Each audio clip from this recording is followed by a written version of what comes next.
series, so thanks to Winter Badger, Daniel Waters, Asa Maria and Robin for recommending this case. Also, as promised, I want to give a massive shout out to my channel members, my 124 VIPs at the time of recording. I'm humbled by your support. Being honest with you all, doing this channel is really hard work, and sometimes I question whether I can keep going at this pace, but when I read all of your comments, it keeps me plodding along and striving to make this channel as good as it can be. So hand on my heart, thank you all. Anyway, on with the video. In the early hours of Monday the 25th of April 2011, firefighters were called to a blaze at a house in Red Hill, a small village in Nottinghamshire. Luckily, most of the occupants had managed to escape, including 14-year-old Daniel Bartlam, who, for a short time, was seen as a hero by his neighbours as he saved his younger brother and the family dog from the inferno. However, the children's mother Jackie was not so lucky, and her body was recovered from the flames. It was found that she was dead before the fire started, having been beaten to death with a hammer. Daniel told an unbelievable story about a burglar breaking in and killing his mother, but the detectives didn't believe him, and soon he turned from hero to suspect, and the police investigation would reveal the disturbed mind of a teenage killer whose murder plot was inspired by a TV soap. Welcome to Evil Among Us.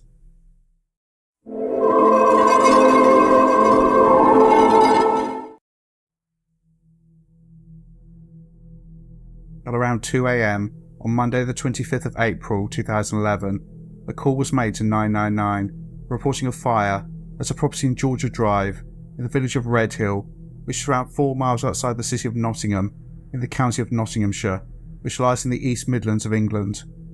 Fire engines were dispatched, and when they arrived, the house was fully ablaze. Standing outside was 14-year-old Daniel Bartlam, his 6-year-old brother Dominic, and the family dog. Daniel said that his mother, 47-year-old Jacqueline Bartlam, was still in the building, and firefighters rushed in. Jackie was located in an upstairs bedroom, lying on the floor, and she was clearly dead.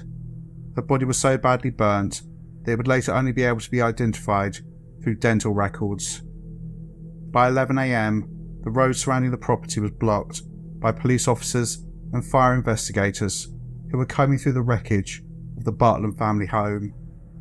7 hours after the initial 999 call, detectives spoke to Daniel, and he had quite a tale to tell.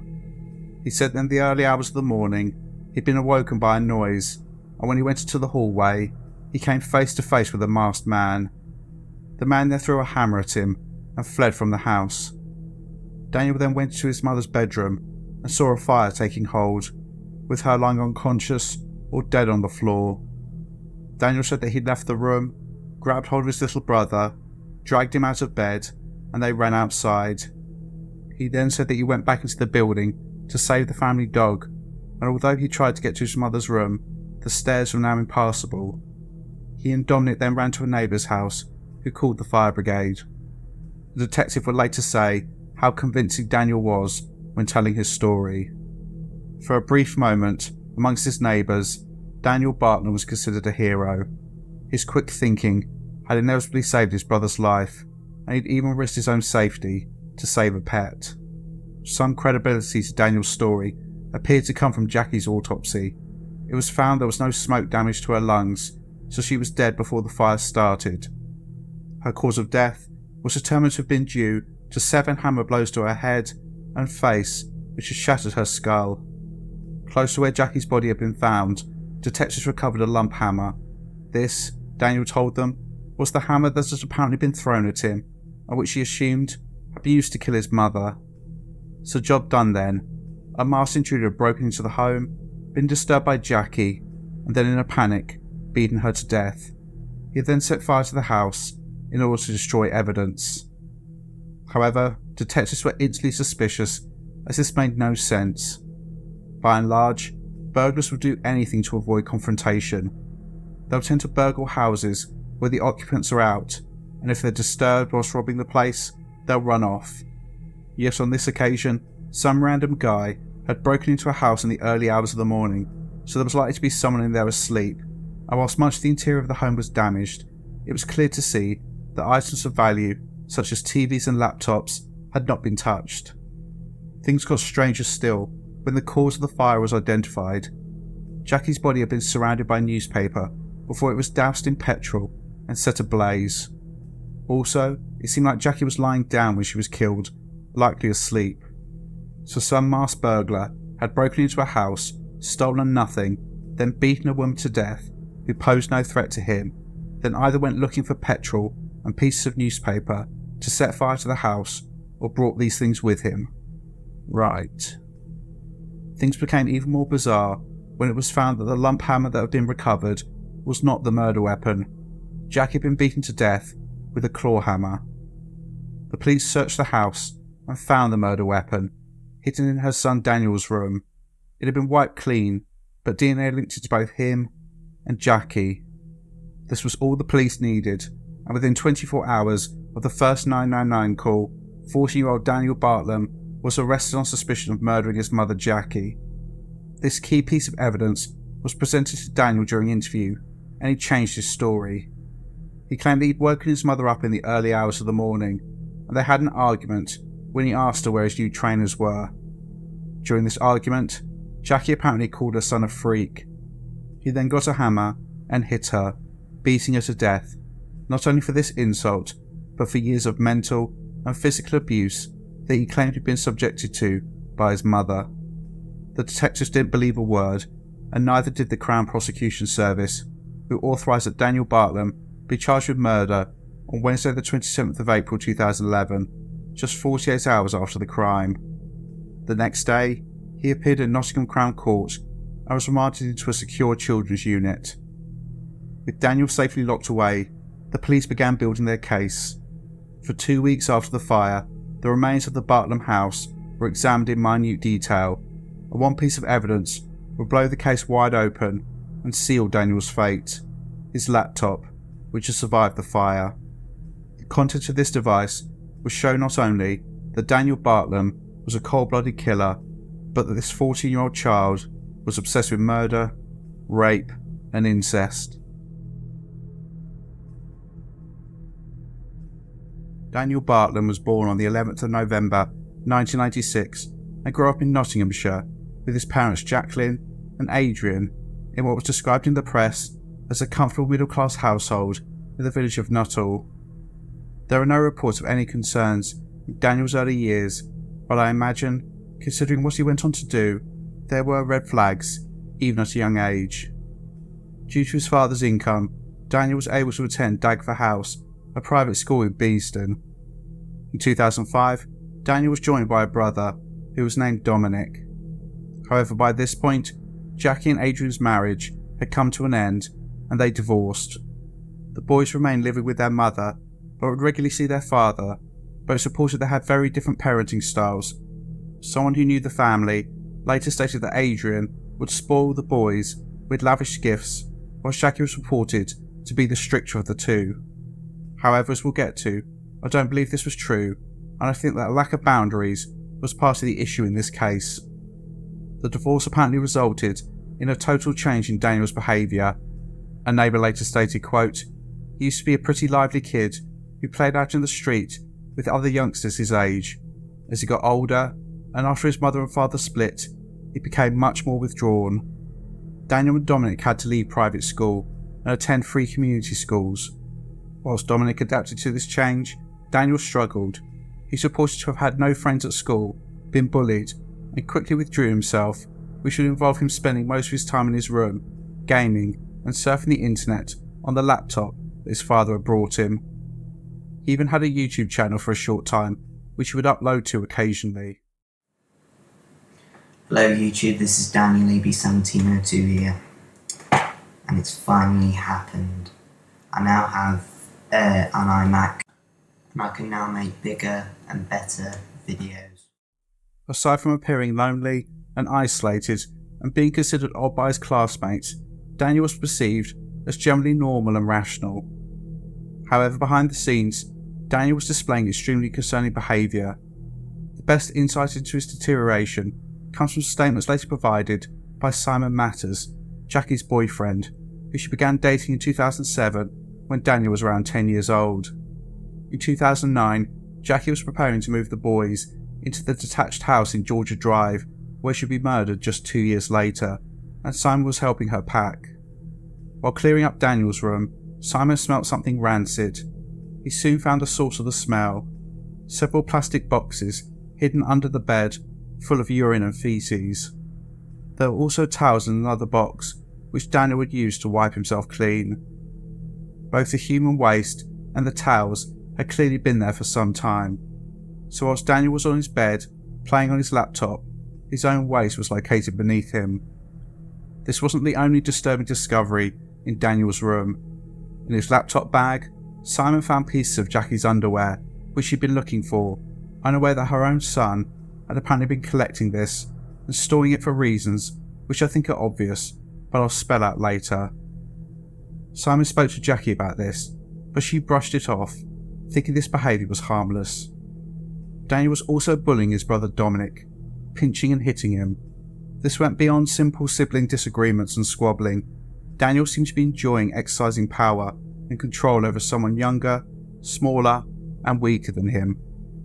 After Daniel moved into the new home, he refused to accept this was his life now, and went missing, with the police finding him walking towards his old house. When he was there, he would spend all of his time in his room on his laptop. Initially, as I've stated, he was mainly gaming, but as time went on, what he was doing would become more disturbing and sinister. Daniel became obsessed with watching horror films, often on a loop, over and over again. This included numerous titles, but he seemed particularly taken with the brutality of the film Saw. He was also playing 18 certificate video games from around the age of 11 years old. Daniel would apparently go to second-hand game stores and charity shops where he'd be less likely to be asked for ID. Again, Stephen said that he raised this issue with Jackie, but she played it down. Daniel was also displaying violent tendencies within the home. In the years leading up to the murder, he was smashing up things in the home and even tried to attack his mother and younger brother, meaning Simon had to step in. By the age of 12, Daniel was also writing stories which were initially handwritten, and the subjects of these were disturbing. Simon later reported, quote, "They were about fighting and knives and killing, and he'd draw a picture of knives or blood dripping from a knife." Daniel was also viewing violent pornography and had been accessing this material since he was around 11 or 12 years old. By the time of his arrest, he was regularly visiting websites devoted to rape and incest, including one titled, quote, "How to Chloroform My Little Sister." By the beginning of 2010, when Daniel Barton was 13 years old and the year before the murder, others outside the home were starting to have concerns about his behaviour. In May of this year, Daniel was sitting in class at Christ the King School when he began yelling at his school tie, referring to it as Fred, and claiming that Fred was trying to harm him. He was sent to see the school counsellor and had sessions for months after this incident.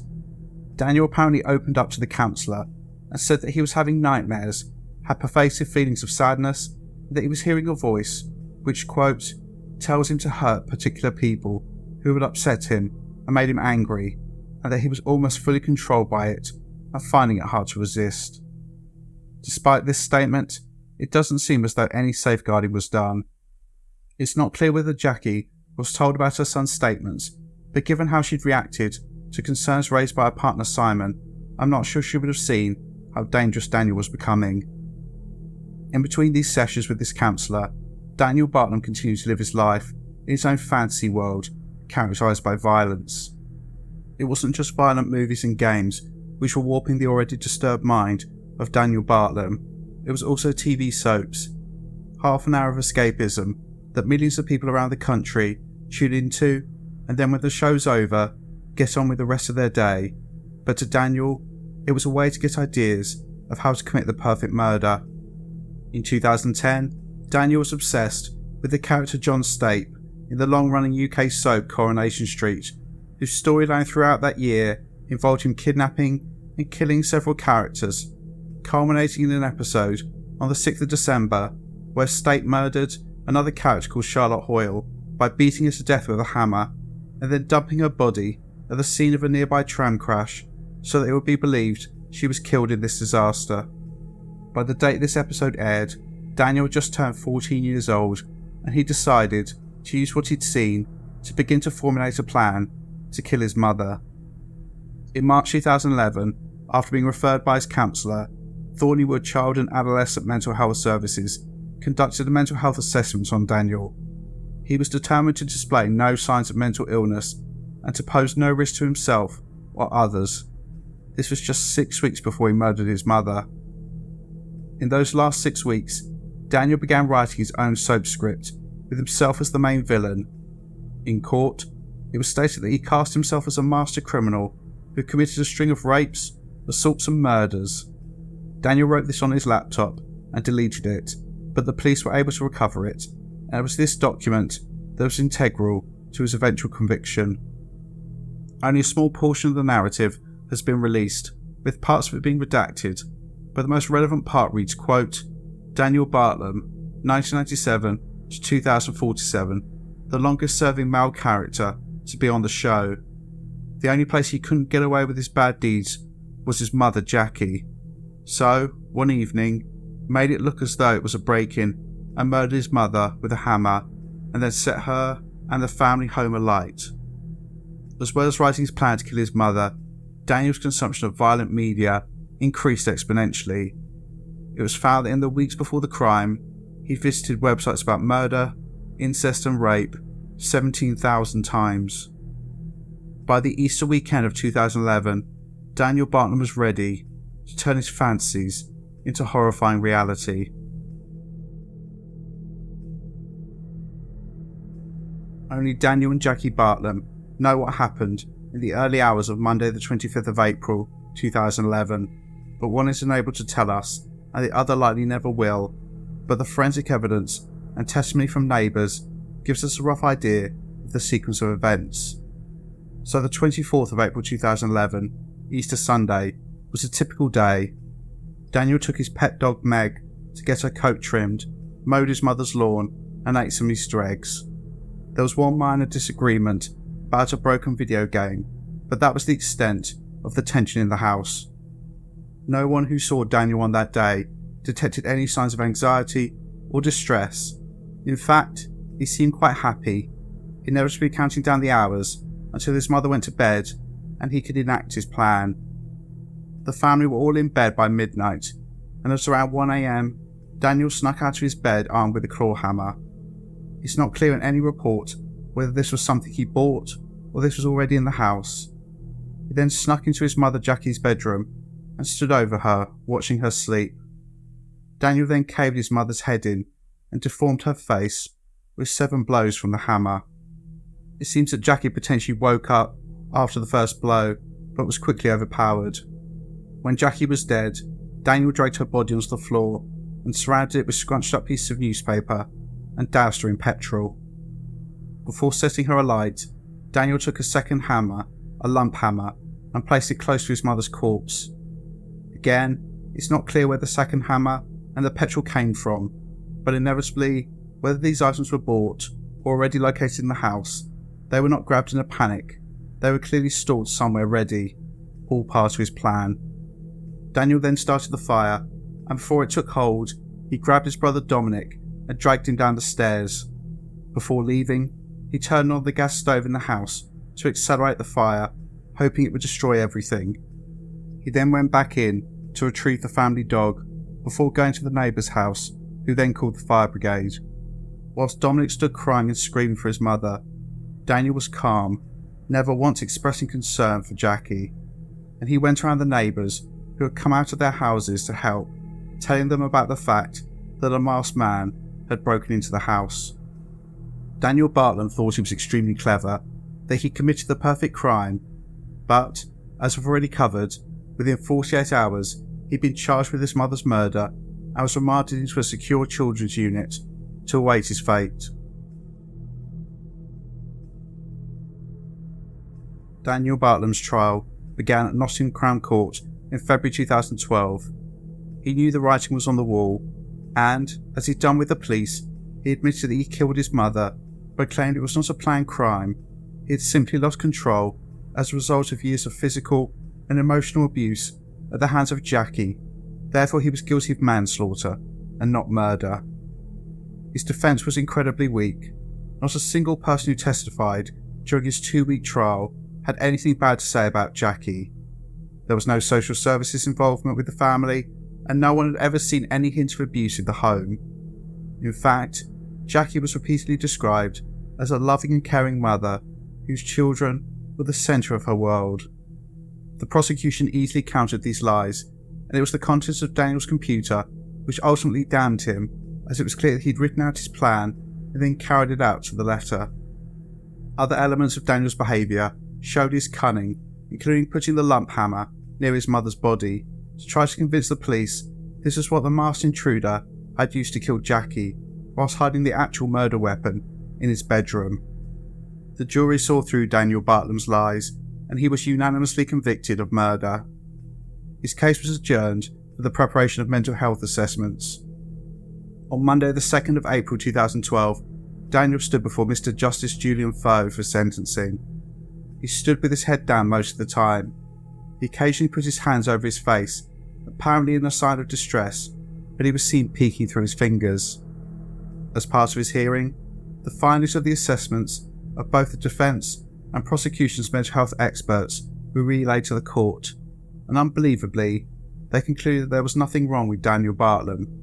He had no psychological or psychiatric conditions, so essentially they were saying he was entirely normal, which, as we'll come back to later, I cannot believe is true.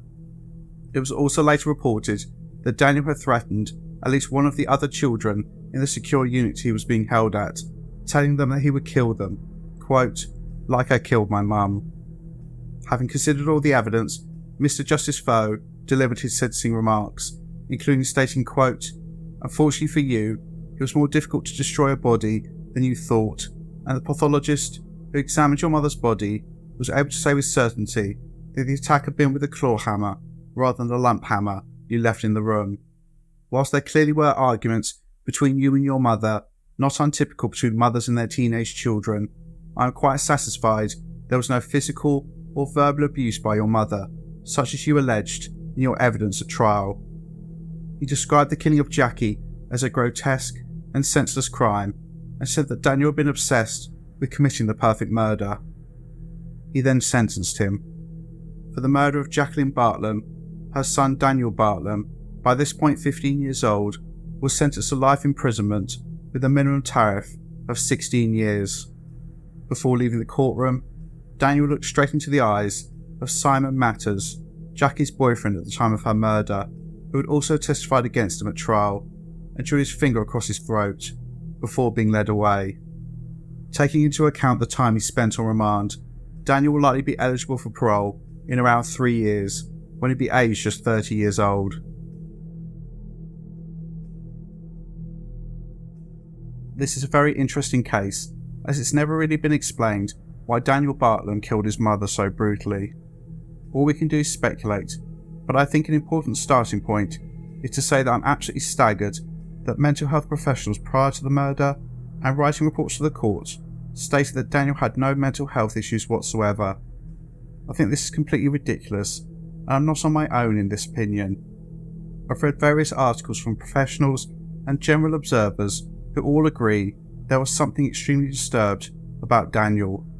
Before getting to that, I want to try and explain how I think Daniel developed into the killer he became, and also highlight why I think he killed his mother.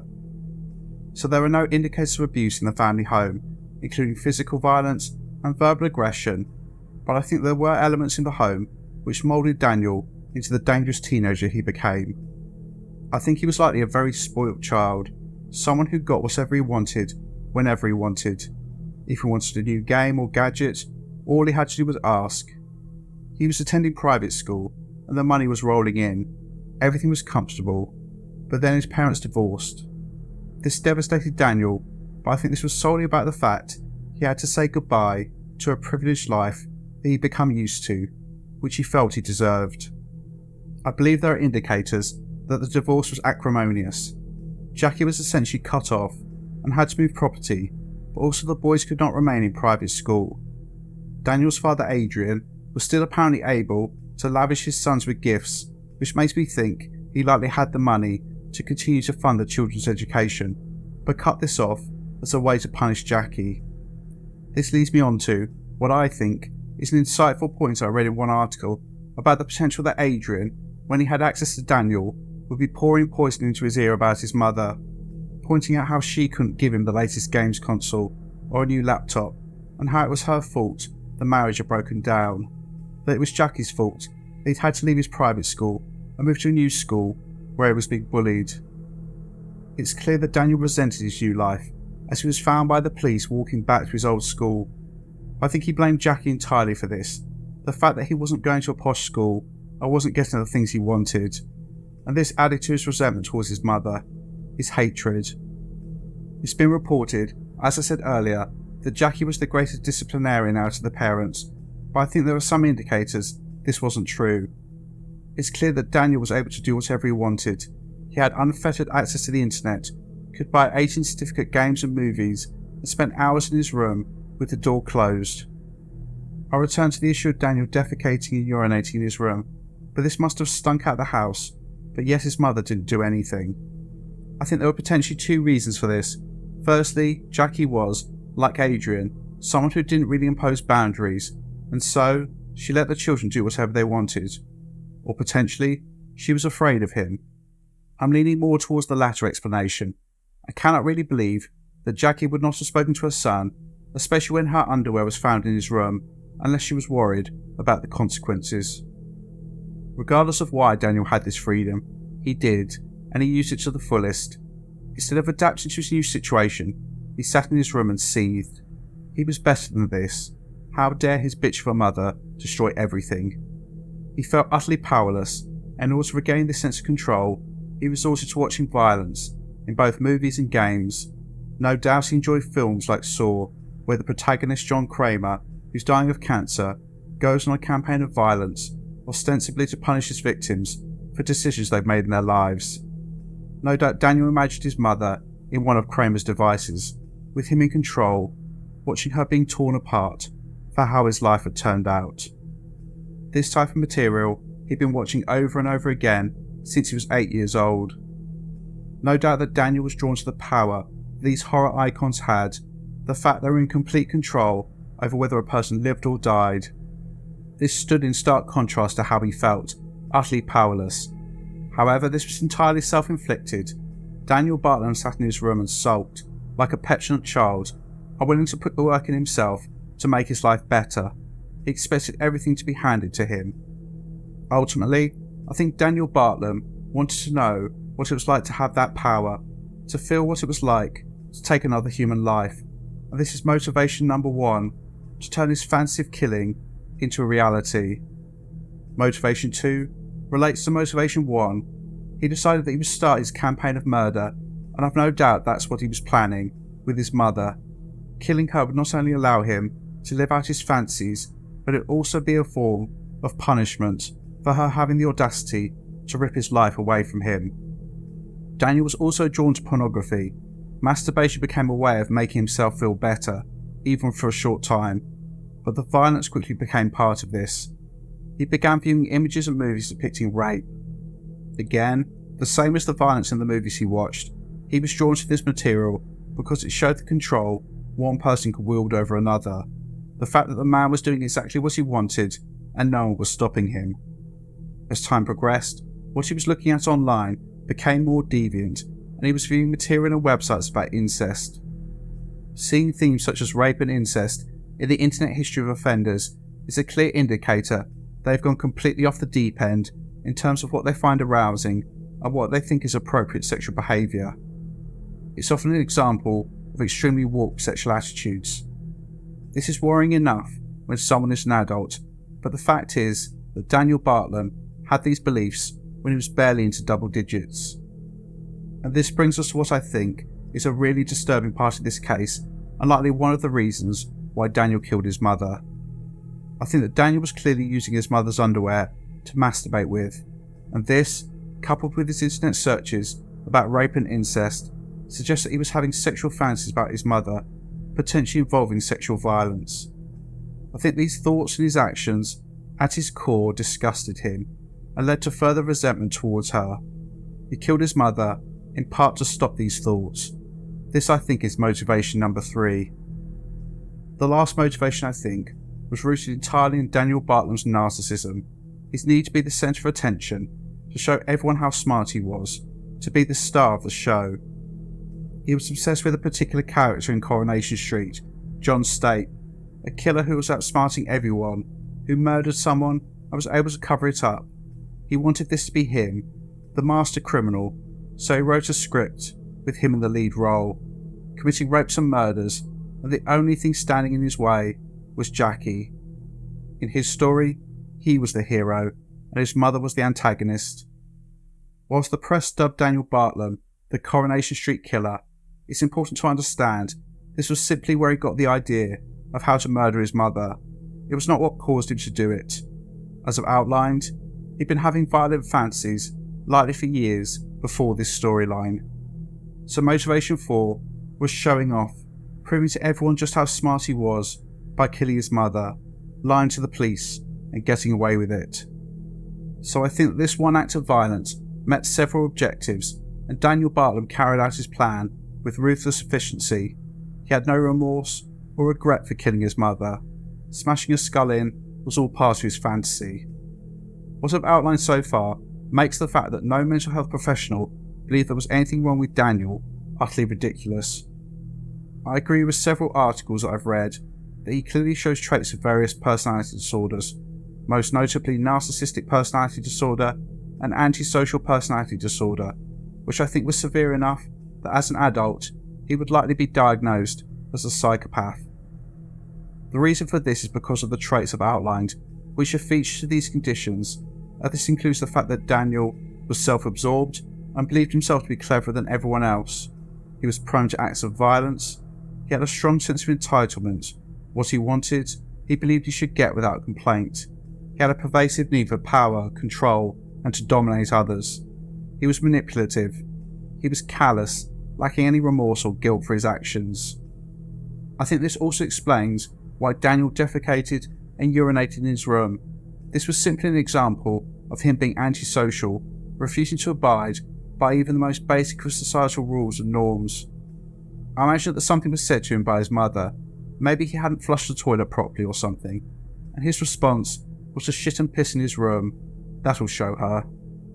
It also had the added bonus of meaning that he didn't have to leave his room or be around a woman he despised. I don't believe that Daniel was hearing voices. At least one article I've read states that he was prone to attention-seeking behaviour, and I think his little outburst in school was him trying to gain the spotlight. With regards to his disclosures about potentially being taken over by a voice he was hearing and going on to murder someone, this may have been Daniel battling his violent tendencies and begging for help, but I think this could just as likely have been him trying to shock the therapist, trying to get some attention, enjoying the look of distress on their face when he told them about the fact he thought he might become a killer. At the time of recording, Daniel Bartlem has been in confinement for 13 years. During this time, he's inevitably been put on courses to try and reduce his risk to others. However, personality disorders are incurable. Daniel will never grow a conscience or feel guilt. He'll simply be taught how to manage in the community despite his underlying conditions. I think it's likely, given how disturbed Daniel Bartlem was, that one day an equally dangerous adult will be back in the world, looking for a way to fulfill his fantasy of becoming the star of his own show about a killer who commits the perfect murder. So, please leave your thoughts about this case in the comments below. If you like the content, then consider becoming a channel member by clicking the join button. You can also send a one-off donation to support the channel using the thanks button. Please like, share and subscribe. Take care, and I'll see you in the next one.